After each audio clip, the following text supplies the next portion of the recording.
Ketua kelas silakan dilihat teman-temannya siapa yang tidak hadir. 1 orang, Bu. Siapa? Dwi.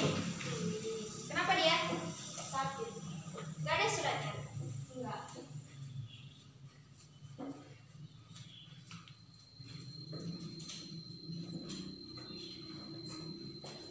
Sudah siap belajar? Sudah. Kok sepertinya masih lemas ya? Belum semangat, semangatnya masih kurang. Nah, untuk membuat kalian lebih semangat, kita akan bermain games yaitu sambung ayat.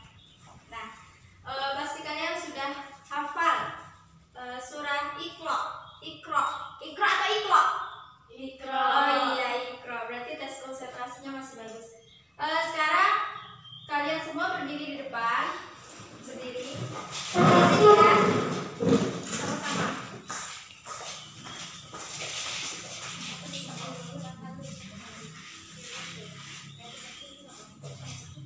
Geser sini, jangan dekat pintu.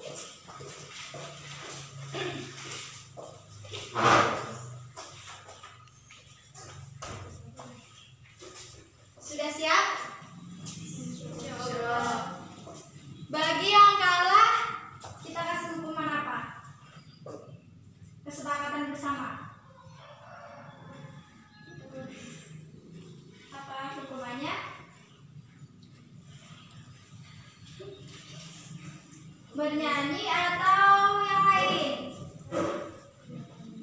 Yang lain. Iya, yang lainnya itu apa? Ayo, pikirkan, tentukan. Biar kalian itu bisa bertanggung jawab.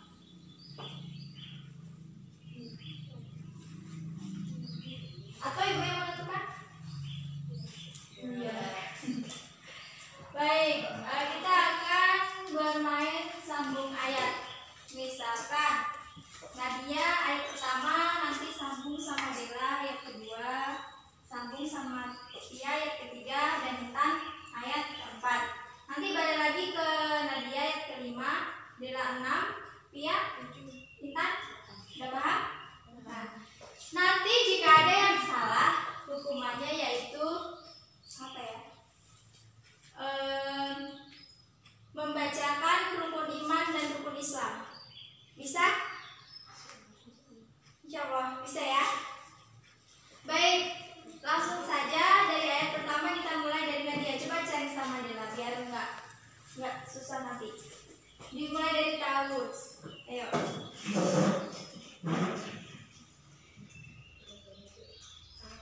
A'udzu billahi minasyaitonir rajim. Bismillahirrahmanirrahim. Iqra bismi rabbikal ladzi khalaq. Khalaqal insana min 'alaq. Iqra wa rabbukal akram. Alladzi 'allama bil qalam. 'Allamal insana ma lam ya'lam. Kalla innal insana layatgha. Ar-ra'ahu istaghna. Inna ila rabbika ruj'a. Betul atau salah? Betul atau salah? Betul. Berarti tidak ada ya? Salah. Berarti semua tidak di? Hukum. Wah, bagus. Terus program kita semua. Nah, sekarang kalian boleh duduk di meja masing-masing.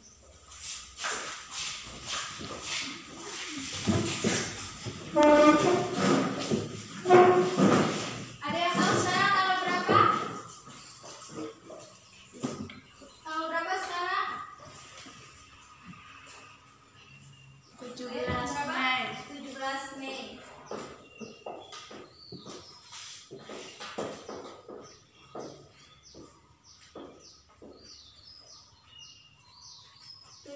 Mei, berarti kita minggu kemarin sudah ada pembelajaran. Masih ingat minggu kemarin kita belajar apa? Ya, teks prosedur kompleks. Nah,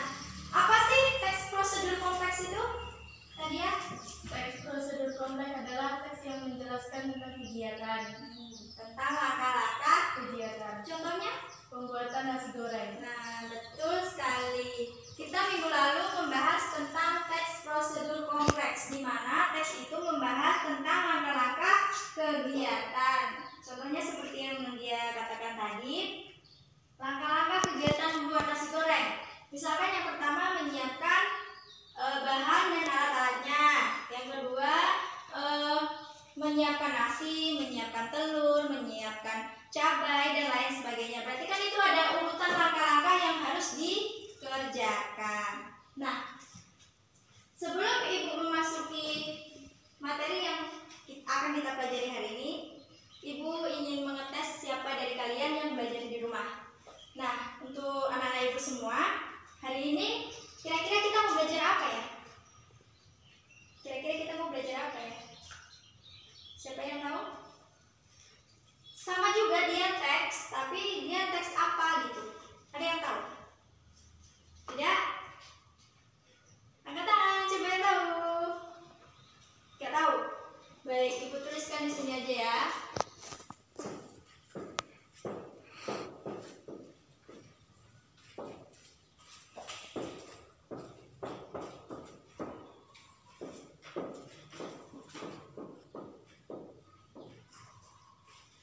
Hari ini kita akan mempelajari tentang apa? Teks cerpen. Nah, sebelum kita memasuk materi, dalam teks cerpen ini, dalam materi ini, yang harus kalian bisa, yang harus kalian dapatkan dari pembelajaran hari ini, yaitu kalian harus memahami apa sih itu cerpen, bagaimana sih unsur-unsur cerpen, dan dari teks cerpen ini kalian juga disuruh nantinya untuk menyimpulkan dari apa yang ada dalam isi teks cerpen tersebut. Nah, sebelum Ibu memasuki materi tentang teks cerpen, pembelajaran teks cerpen ini tentunya banyak sekali manfaat untuk kehidupan kita sehari-hari. Apalagi dalam cerita teks cerpen itu, kita bisa mengambil bagaimana itu manfaat yang akan kita baca. Misalkan teks itu menceritakan tentang agama. Jadi yang bisa kita dapat itu adalah nilai-nilai tentang agama yang bisa kita terapkan dalam kehidupan sehari-hari. Nah, sebelum kita memasuki materi, Ibu akan membagi kalian menjadi 2 kelompok. Silakan diambil. Dan tentunya pertama ya.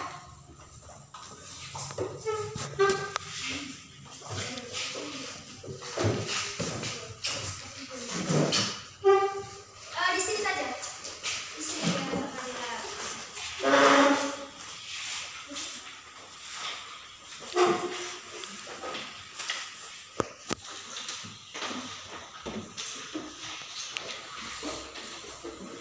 berarti di sini kelompok A dan di sini kelompok B. Sudah siap? Dari tadi Ibu ngomong terus ya, Ibu lupa menanyakan apakah sudah siap belajar dengan Ibu hari ini? Insyaallah sudah. Kok pejanya masih kosong, belum ada bukunya, pena belum ada. Ayo keluarkan dulu.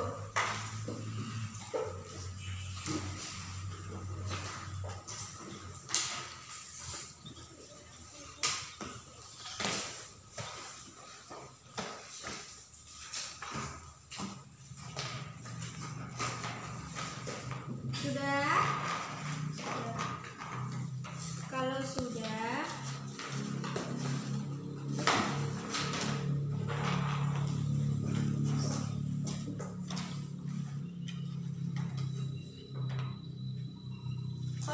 silakan dipakai nomornya. Nah, peraturannya dalam maupun metode yang Ibu pakai di sini, nantinya Ibu akan membuat seperti penghargaan dari kalian yang bisa menjawab maupun memberi pertanyaan kepada Ibu. Jika bisa, setiap kelompok Ibu beri bintang 1. Berarti ini kelompok A, kelompok B. Nanti bintang dari setiap kelompok yang paling banyak akan mendapatkan hadiah dari Ibu. Paham? Biar kalian lebih semangat lagi belajarnya.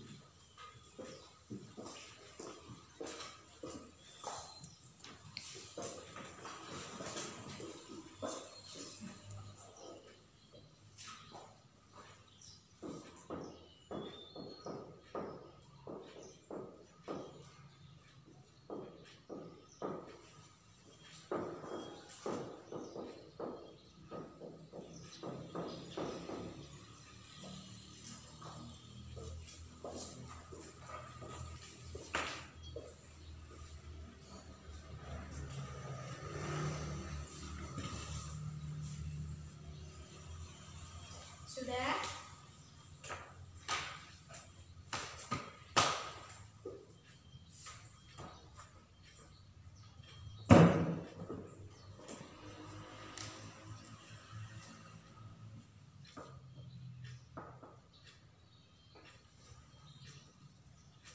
Jika sudah, silakan dari setiap masing-masing perwakilan kelompok. Sebelum Ibu menjelaskan semua materi ya, menurut kalian dari judul besar ataupun judul materi kita yaitu teks cerpen, dalam hari ini kita akan membahas tentang apa saja yang ada di dalam teks cerpen. Bisa? Baik, untuk kelompok A terlebih dahulu. Bentar, silakan.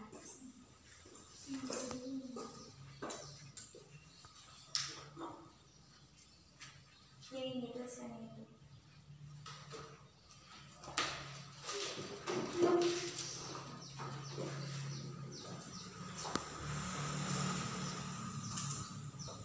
Tuliskan di bawahnya buat akalnya.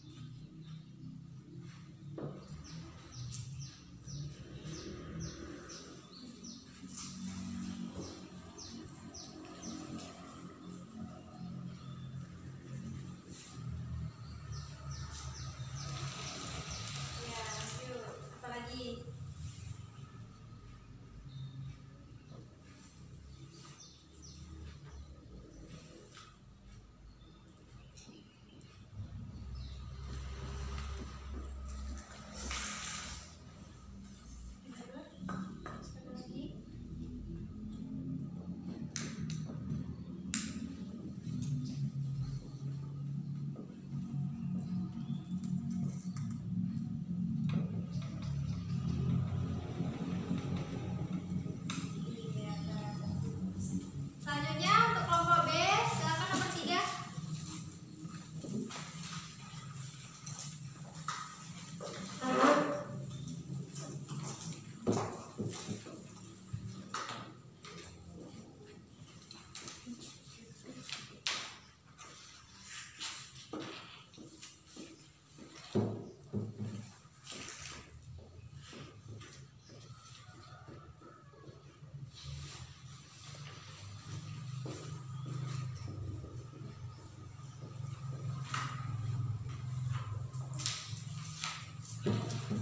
Silakan duduk.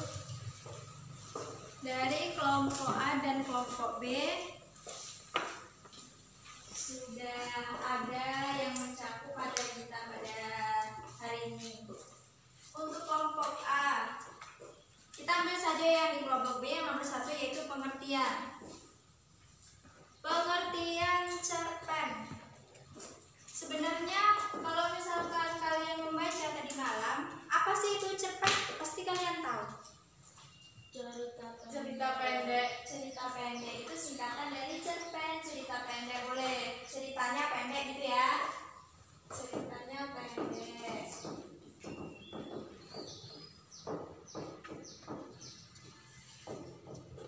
Lalu apa lagi? Ayo, lagi. Siapa yang tahu? Kalian tahu? Nadia? Jenis karya sastra yang berbentuk prosa.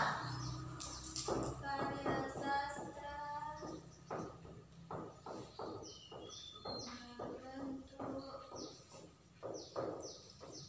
prosa. Lalu siapa lagi yang tahu? Ayo Ibu beri waktu. Masih ada? Atau sudah? Sudah? Tidak ada lagi? Cerpen. Ceritanya pendek. Ya, memang cerpen itu ceritanya pendek. Dia juga termasuk karya sastra yang berbentuk prosa. Jadi, cerpen adalah suatu karya sastra yang bersifat fikti atau fiksi. Nah, dia itu mengangkat sebuah cerita atau menggambarkan sebuah keadaan, baik itu tokoh maupun kejadian. Nah, di dalam cerpen ini membahas bagaimana konflik itu ada tinggal penyelesaian konflik. Jadi dia itu padat. Makanya cerpen itu tidak lebih dari berapa ya? 3 lembar. 3 lembar kertas HVS gitu. Jadi cerpen ini bisa kita baca dalam keadaan apapun. Bahkan di internet pun, di Google, banyak orang yang membuat cerpen. Nah, cerpen ini juga ada cerita yang kejadian nyata maupun cerita yang hanya dari inspirasi pengarang. Nah, karena penulis itu banyak sekali inspirasinya, maka dia bisa membuat cerpen dari daya imajinasinya.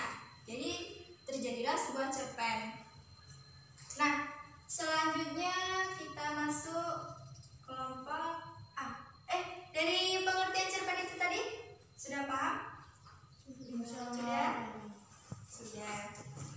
Kita langsung masuk ke unsur-unsur cerpen. Kita ambil dari kelompok B. Unsur cerpen itu terbagi menjadi 2. Yang pertama unsur intrinsik, yang kedua ekstrinsik. Unsur intrinsik ini adalah unsur yang membangun suatu teks cerpen itu dari dalam cerita. Contohnya itu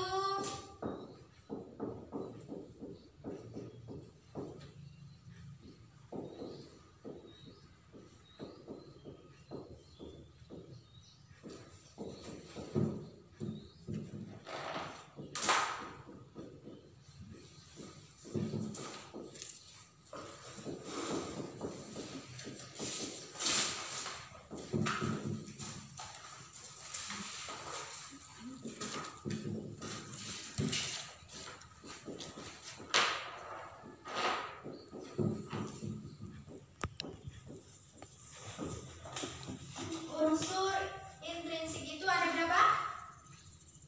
7. Yang pertama yaitu tokoh. Nah, siapa yang tahu tokoh itu apa? Intan? Tokoh adalah pemain atau pelaku yang ada di dalam cerita. Bagus. Pemain atau pelaku yang ada di dalam cerita. Nah, dalam cerita itu pasti ada pelaku atau pemainnya. Baik itu cerpennya menceritakan tentang kisah manusia maupun tentang kisah binatang dan lain sebagainya, itu merupakan tokoh. Jadi tokoh itu tidak hanya manusia, bahkan binatang pun dalam cerita bisa dikatakan tokoh. Sudah paham tokoh? Sudah. Selanjutnya penokohan. Siapa yang tahu penokohan? Tidak ada. Nah, penokohan ini adalah watak atau sifat dari si tokoh tersebut. Misalkan tokoh A dia memiliki sifat yang baik, tokoh B dia memiliki sifat yang jahat. Itu yang namanya penokohan. Sudah paham? Sudah. Selanjutnya tema. Ada yang tahu tema? Ada yang tahu tema? Tidak. Nah, tema di sini itu merupakan inti cerita. Misalnya cerpennya judulnya tentang sebuah perjuangan bagaimana anak pedesaan itu bersekolah. Jadi apa sih inti cerita dari cerpen itu? Nah, terkadang tema ini hanya berada di 2 tempat. Yang pertama yaitu di awal paragraf atau awal kalimat, dan yang kedua itu di akhir kalimat. Jadi kalau mencari tema itu di dalam teks cerpen itu tidak usah dibaca semua, baca saja awalnya atau baca saja akhirnya, itu sudah menemukan tema. Selanjutnya yaitu amanat. Siapa yang tahu amanat? Amanat ini paling mudah ini. Pesan. Nah, pesan. Sudah keduluan sama Dewa. Jadi amanat itu pesan-pesan apa? Pesan yang disampaikan dalam sebuah cerita. Jadi dari cerita itu kita bisa mengambil pesan dan pesan yang bisa kita kita wujudkan dalam kehidupan kita sehari-hari. Selanjutnya ada latar. Siapa yang tahu latar? Tempat. Lalu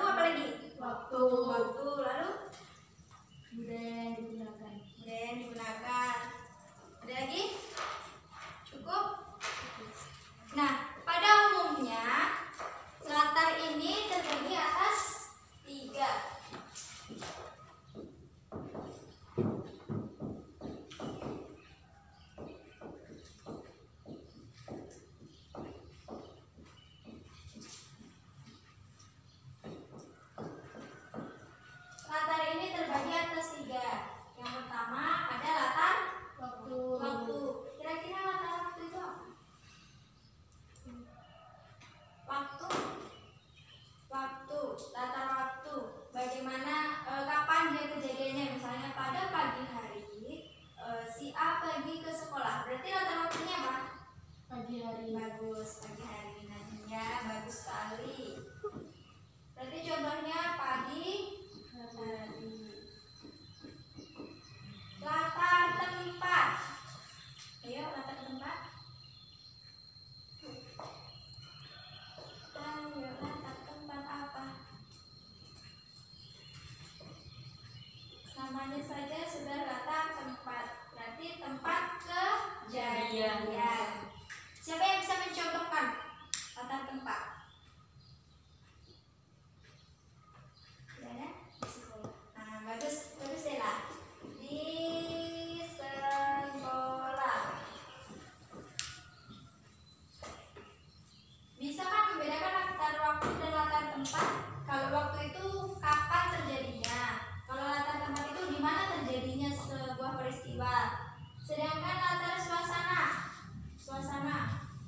Siapa yang tahu? Di pagi hari. Itu latar waktu. Sekarang latar suasana. Latar waktu itu pagi hari, siang hari, sore hari, malam hari, itu latar waktu. Kalau latar suasana? Apa? Dingin. Suasananya dingin boleh. Dingin. Ada juga yang mengatakan bahwa latar suasana misalkan cerpen itu menceritakan suasana sedih, suasana tegang, suasana gembira, suasana bahagia, suasana mengharukan, itu yang dikatakan latar suasana. Dari latar ini sudah ada yang ditanyakan? Tidak. Selanjutnya nomor 6, alun. Siapa yang tahu alun?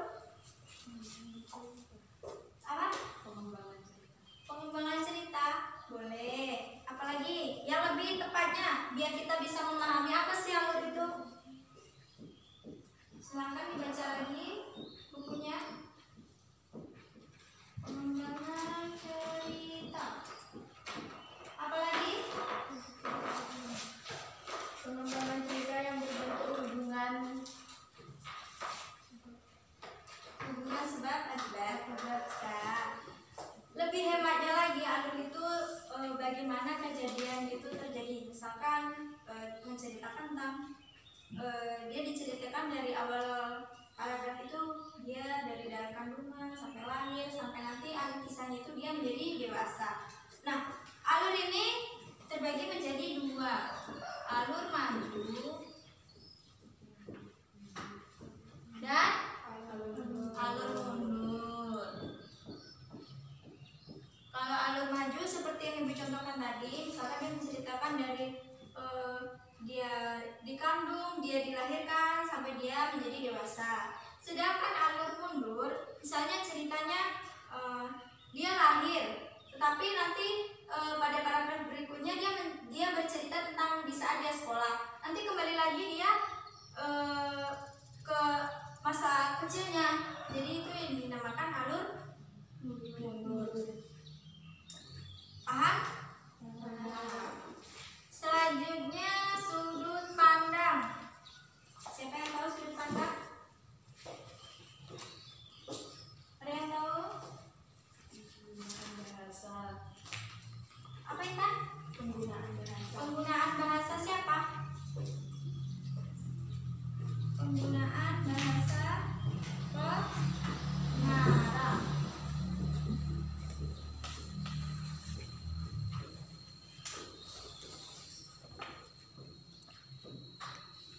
Penggunaan bahasa pengarang. Jadi sudut pandang ini berpihak kepada pengarang. Bagaimana pengarang itu menceritakan misalkan tokoh dia, menyebutkan nama, menyebutkan kami, mereka, itu bagaimana sudut pandang seorang pengarang itu dalam menceritakan sesuatu yang ada di dalam cerita pendek. Paham? Bisa kita lanjutkan ke unsur yang kedua? Bisa. Unsur ekstrinsik. Ada berapa? 4. Yang pertama, Nilai agama. nilai agama. Yang kedua, Nilai budaya. budaya. Yang ketiga, Nilai moral. moral. Nilai pendidikan. Nilai Pendidikan. pendidikan. Kita masuki yang pertama yaitu nilai agama. Siapa yang tahu nilai agama? Ya. Nilai yang berkaitan dengan agama. Bagus, nilai yang berkaitan dengan agama. Contohnya ada yang bisa memberikan? Contohnya?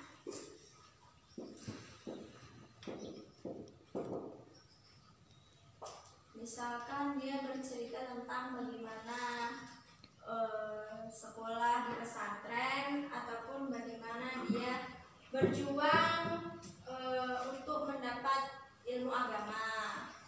Itu bisa dimasukkan ke dalam nilai agama. Kalau nilai budaya? Nilai yang berkaitan dengan adat istiadat. Adat istiadat, norma. Contohnya apa? Adat istiadat. Misalkan seperti kita ada Jawa, dia menceritakan bagaimana sih tata cara menceritakan bagaimana mempelai pria bertemu dengan mempelai wanita. Jadi itu kan ada adat kita tersendiri kan, ada langkah-langkahnya. Selanjutnya nilai moral. Nilai yang berkaitan dengan akhlak. Akhlak atau perilaku. Contohnya ada yang bisa perilaku. Seperti apa? Bisa kita contohkan sendiri perilaku. Misalkan cerpen itu menceritakan bagaimana perilaku pemuda di suatu desa yang ugal-ugalan, seperti dia mabuk-mabukan, bermain judi, itu bisa dimasukkan ke dalam nilai moral. Selanjutnya nilai pendidikan. Nilai pendidikan. Suatu nilai yang berhubungan dengan pendidikan. Pendidikan itu contohnya seperti apa? Sekolah. Terus Mengaji. terus ada satu lagi. Biasanya nilai pendidikan ini bisa kita dapat di sekolah, di tempat kita mengaji, bahkan di tempat kita les privat itu bisa kita mendapatkan nilai pendidikan. Misalkan cerita itu berceritakan tentang bagaimana usaha dan doa seorang siswa yang akan menghadapi UN. Dia belajar di sekolah, dia mengaji, dia mendapat ilmu di tempat les, jadi itu bisa dimasukkan ke dalam nilai pendidikan. Ada yang mau ditanyakan? Tidak? Tidak ada? Jika tidak, kita baca sama-sama. Ini jatuh terus ya dari tadi. Gak usah dipakai. Kita baca sama-sama cerpen yang sudah diberikan. Dari siapa dulu yang mau baca? Pagi ini Risa berangkat ke sekolah dengan semangat. Siapa yang mau baca duluan? 3 paragraf 1 orang. Siapa yang mau duluan? Dari sebelah sana? Bisa. Membacakan saja. Pagi ini Risa berangkat ke sekolah. Ayo lagi ya. 3 paragraf ya. Pagi ini Risa berangkat ke sekolah dengan semangat. Sebelum berangkat, tidak lupa ia pamit kepada ayahnya yang sedang membaca koran di depan teras. Ya, Risa pergi sekolah dulu ya. Hari ini hari terakhir di sekolah sebelum kelulusan minggu depan. Ayah membalas pamitan Risa dengan senyuman dan menjawab, ya sudah, hati-hati ya nak. Jangan pulang terlalu lama. Hari ini ada tamu mau bertemu denganmu. Risa penasaran siapa tamu yang dimaksud ayah. Siapa yang mau datang ya? Ayah tidak menjawab dan malah menyuruh Risa untuk segera berangkat ke sekolah dan mengingatkan kembali agar jangan pulang terlalu lama. Selama di sekolah, Risa penasaran siapa tamu yang ayah maksud. Itulah sebabnya setelah semua urusan di sekolah selesai, Risa segera menuju ke rumah dengan hati bertanya-tanya, siapakah tamu yang ingin menemuiku. Lanjut sebelahnya kita 3 paragraf. Sesampainya di rumah, Risa langsung disapa oleh seorang wanita. Halo Risa, perkenalkan nama Tante Mia. Tante adalah teman ayah kamu. Risa perlahan-lahan mencerna siapa dan untuk apa Tante Mia datang ke rumahnya. Apakah Tante Mia ini tamu yang dimaksud oleh ayah? Risa kemudian menyapa kembali Tante Mia dengan halo Tante, aku Risa. Ayah ada di mana ya Tante? Tante Mia menjawab, ayah kamu sedang di belakang membantu Tante Mia menyiapkan makanan siang. Kami sudah menunggu Risa sejak tadi. Aku kemudian beranjak menuju meja makan dan akhirnya bertemu dengan ayah. Ayah memeluknya lalu kembali memperkenalkan Tante Mia lagi. Risa ini Tante Mia, teman ayah. Risa hanya menganggukkan kepala sekali lagi dan kembali memikirkan apa maksud ayah memperkenalkan Tante Mia padanya. Apakah ayah ingin menggantikan posisi ibu dengan Tante Mia? Memikirkan hal tersebut, aku seketika menjadi sedih dan tidak bersemangat. Aku tidak mungkin mengecewakan ayah dan tidak ikut makan siang bersama. Tapi aku merasakan perasaan yang sangat sedih ketika memikirkan apa benar ayah ingin menggantikan posisi ibu dengan orang lain. Tidak lama selesai makan siang, Tante Mia kemudian pamit pulang. Ayah mengantarkannya keluar dan aku mengunci diriku di kamar. Setelah beberapa saat, ayah menghampiri pintu kamarku. Ayah mengetuk pintu beberapa kali. Namun aku tidak ingin berbicara dengan ayah dahulu. Aku masih belum mengerti kenapa harus ada orang lain yang menggantikan posisi ibu. Tanpa aku sadari, ayah mengajakku berbicara dari balik pintu. Ayah berkata, Risa, ayah tahu kamu pasti kaget dengan kedatangan Tante Mia hari ini. Tapi ayah ingin kamu tahu kalau Tante Mia itu baik dan ayah ingin Tante Mia membantu ayah menjaga dan membesarkan kamu. Aku menangis mendengar pengakuan ayah. Aku pun menjawab ayah sambil menangis. Tapi Risa tidak mau siapapun menggantikan ibu ayah. Ibu Ya, ibu memang sudah meninggal sejak 3 tahun yang lalu. Tepat saat aku berumur 12 tahun, saat itu aku dan ayah sangat terpukul dengan kematian ibu. Aku tidak pernah menyangka bahwa ayah akan secepat ini mencari pengganti ibu. Tante Mia tidak menggantikan ibu, nak. Tante Mia ada untuk membantu membesarkan kamu. Banyak hal yang tidak ayah ketahui dalam membesarkan kamu menjadi seorang wanita dewasa. Ayah harap kamu bisa mengerti, nak, ucap ayah lagi kali ini. Aku pun terakhir bekerja sekaligus membesarkanku sendirian. Aku harus mengerti ayah dan aku pun membuka pintu kamarku. Ayah, aku mengerti perasaan ayah. Jika memang Tante Mia adalah pilihan terbaik untuk ayah, Risa tidak akan menolaknya. Risa tahu ibu juga bahagia ketika ayah bahagia dan Risa bahagia. Aku memeluk ayah sambil menangis. Aku yakin ibu mengerti dan tidak akan merasa tergantikan. Ibu tetap ada di hati kami.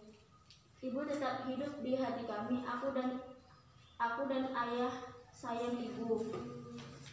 Nah, dari teks cerpen yang sudah dibaca tadi, pasti kalian sudah tahu siapa tokohnya, bagaimana penokohannya, di mana latar tempat, latar waktu, latar suasana, amanatnya apa. Nah, dari cerita yang kalian bacakan tadi, siapa yang tahu tokohnya siapa saja? Ada berapa? Coba Nadia. Ada 3, siapa saja? Risa, ayah, dan Tante Mia. Risa, ayah, dan Tante Mia. Kalau coba buka yang di sebaliknya ada seperti ini. Kalau terakhir ada enggak?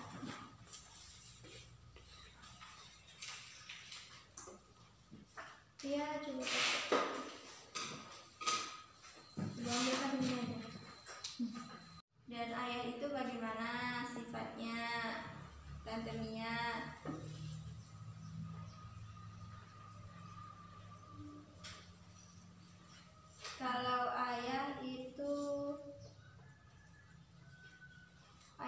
peduli terhadap ayah itu sifatnya peduli. Gimana buktinya? Pada paragraf yang ayahnya menjelaskan bahwa ayahnya tidak tahu dalam membesarkan Lisa agar menjadi seorang wanita dewasa, maka ia memilih Tante Mia untuk membantu ayah untuk membesarkan Mia. Risa, iya, maaf, Risa. Kalau Mia itu teman ayah. Selanjutnya unsur latar tempat. Latar tempat, ada yang tahu di mana saja? Latar tempat di mana saja? Ada yang tahu? Coba baca paragraf pertama kembali. Ada itu latar tempat. Di depan teras. Di depan teras, terus Di sekolah. lalu apa lagi? Di rumah, di kamar. Nah, itu tadi kan sudah ada latar tempatnya di depan teras. Nah, nanti kalian tuliskan di mana kutipannya di depan teras. Di mana nih? Sebelum berangkat, tidak lupa ia pamit kepada ayahnya yang sedang membaca koran di depan teras. Nah, itu sebuah kutipan yang membuktikan bahwa latar tempatnya itu di depan teras. Itu buktinya. Selanjutnya di mana? Di kamar ya. Di sekolah. Ini ada nih di sekolah. Selama di sekolah, Risa penasaran siapa tamu yang ayah maksud. Itu bukti di mana dia dikatakan latar tempatnya di sekolah. Selanjutnya ada latar waktu. Coba cari mana latar waktu. Pagi ini bagus. Mana lagi? Pagi ini. Buktinya gimana Pia? Pagi ini. Coba bacakan sampai titik. Pagi ini Risa berangkat ke sekolah dengan semangat. Nah, berarti buktinya itu ya di paragraf pertama. Ayo siapa lagi yang bisa? Siang. Mana buktinya siang? Tidak lama selesai makan siang. Nah, bagus. Tidak lama selesai makan siang. Selanjutnya amanat. Amanatnya kira-kira apa ya dalam cerita tadi? Ada yang tahu? Dia menceritakan seorang anak yang baru ditinggalkan oleh ibunya beberapa tahun yang lalu, dan sekarang dia sudah mau dewasa. Jadi ayahnya mencari pengganti ibunya, bukan pengganti, mencari orang yang mau membantu membesarkan anaknya. Kira-kira apa amanatnya?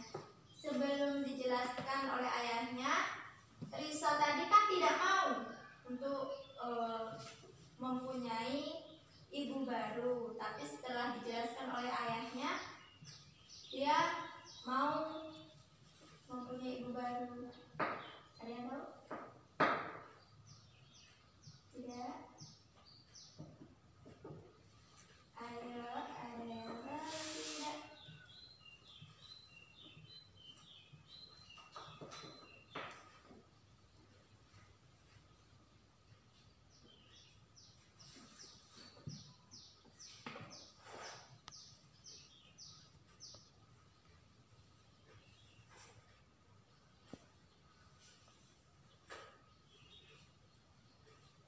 Ada yang tahu? Tidak. Tidak. Untuk amanat ini ibu akan menyampaikan, yaitu apapun yang dilakukan oleh orang tua itu adalah kebaikan untuk kita sendiri. Nah, itu amanatnya. Baik, kenapa ibu berkata demikian? Karena apabila seorang anak ditinggalkan oleh ibunya, pasti orang tua laki-laki pasti akan susah membesarkannya, karena dia tidak tahu apa yang harus dia lakukan untuk kemudian hari untuk anaknya. Nah, jadi ibu akan mengambil amanat seperti itu. Keputusan orang tua adalah yang terbaik.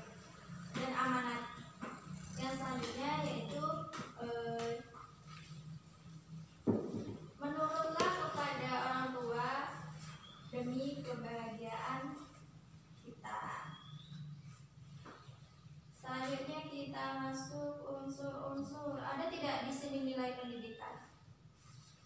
Nilai agama, nilai sosial, atau nilai moral? Ada tidak dalam cerita ini?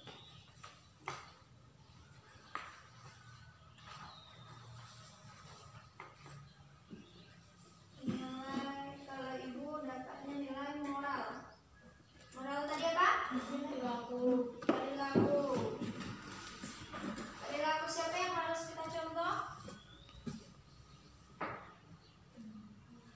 Perilaku siapa? Perilaku ayah, perilaku Lisa, atau perilaku Tante Mia? Siapa ya?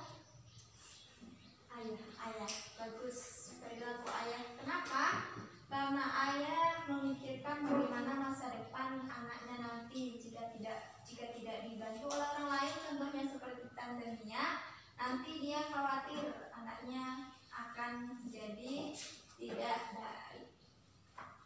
Sebelum ibu memberi soal latihan, ada yang mau ditanyakan mengenai materi atau apapun? Ada?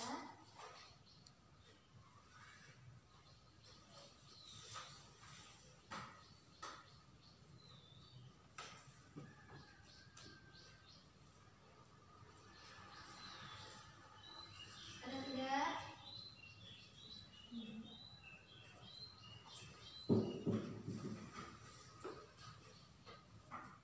Tidak ada? Tidak. Baik, kita langsung masuk latihan ya. Ibu memiliki 2 buah cerpen yang berbeda setiap kelompoknya. Jadi di setiap kelompok itu kalian bekerja masing-masing, tidak bisa mencontoh. Nah, cara kerjanya, silakan kalian baca seperti tadi, lalu kalian isi kolomnya ini tadi, kayak ini. Misalkan di sini unsur, tadi udah ada nama tokohnya, penokohannya. Di mana sih buktinya yang sudah dijawab oleh Dela, Pia, sama Nadia tadi. Terus latar tempat, misalkan di depan teras. Nah, buatkan kalimat mana yang menyatakan dia itu di depan teras. Paham? Paham? Paham. Baik,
Nanti kalau sudah siap, masing-masing kelompok silakan maju ke depan mempresentasikan hasil diskusinya.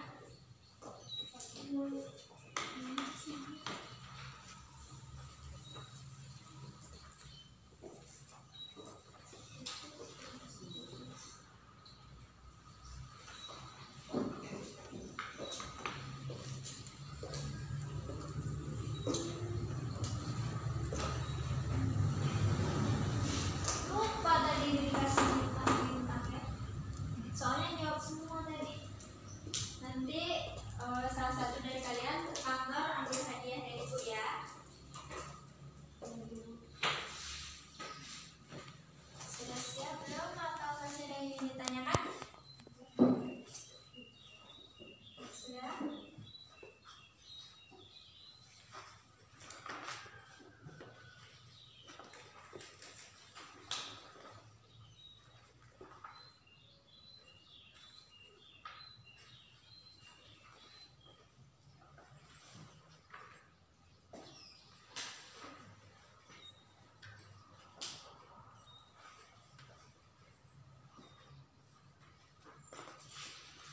Tuh. Untuk kelompok A silakan presentasikan ke depan perwakilannya. Yang lain simak ya. Kami perwakilan dari kelompok A akan mempresentasikan hasil diskusi kami. Yang pertama ada penokohan. Judul cerpennya apa? Bangkit. Lanjut nah. Penokohan. Aku sifatnya mudah putus asa, kurang bersyukur, dan selalu mengeluh. Buktinya, kenapa kamu menolongku? Aku sudah tidak berarti lagi. Aku hanya meminta tanpa pernah tahu bagaimana orang tuaku mendapatkannya. Pria pemabuk, sifatnya pemabuk dan kuat menghadapi beratnya hidup.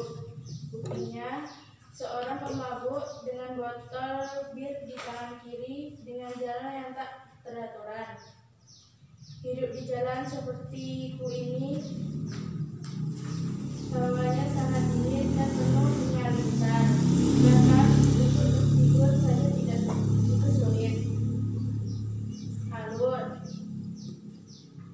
maju karena jalan cerita dijelaskan secara berurut, mulai dari pengenalan latar dan masalah sampai konflik, dan akhir cerita terdapat penyelesaian konflik. Amanat, jangan mudah putus asa dan menjalani kerasnya hidup. Bersyukur atas apa yang telah dimiliki. Jangan lari jangan lari dalam permasalahan. Sudah? Sudah. Baiklah, hanya ini diskusi saya. Baiklah, hanya ini diskusi saya akhiri. Assalamualaikum. Assalamualaikum warahmatullahi wabarakatuh. Waalaikumsalam. Beriak terus untuk Nadia. Selanjutnya, perwakilan kelompok B. Ini gimana ini? Nah. Baiklah, kami dari kelompok B akan mempresentasikan hasil diskusi kami. Judul bangkit. Penokohan nama aku, sifat ingin tahu. Tapi ya, cerpennya berbeda judulnya. Tapi apa? Itu di atas, tadi kan? Nah, kebab separuh agama. Nah, nanti lain pula isinya sama punya Nadia. Penokohan nama Sofia, sifat pemalu. Buktinya, tanyaku dengan sedikit malu-malu. Nama saya Sofia, mahasiswi semester 3 jurusan Teknik Telematika.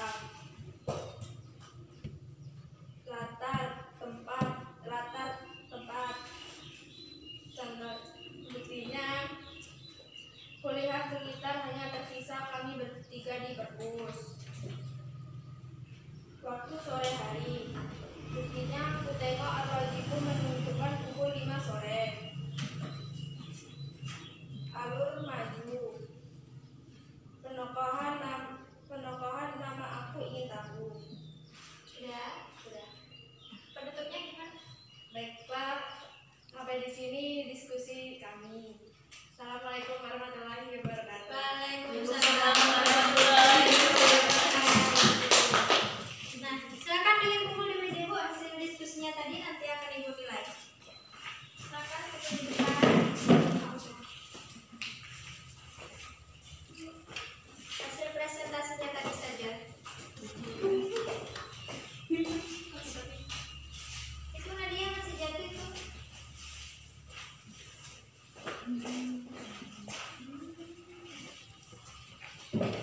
Sudah bagus, sudah sesuai dengan materi kita hari ini, yaitu kita mencari unsur intrinsik dan ekstrinsik berdasarkan buktinya.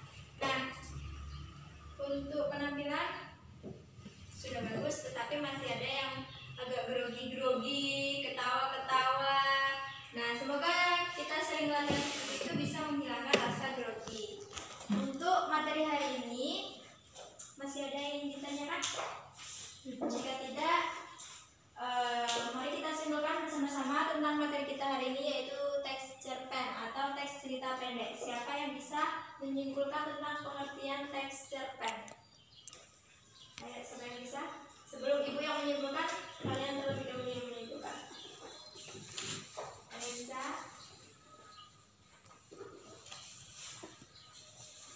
Bella bisa? Nadia? Bentar? Ya? Bagaimana? Ada yang bisa? Tidak? Ayo, ada yang bisa tidak? Teks cerita pendek tadi apa saja? Ceritanya pendek, termasuk prosa.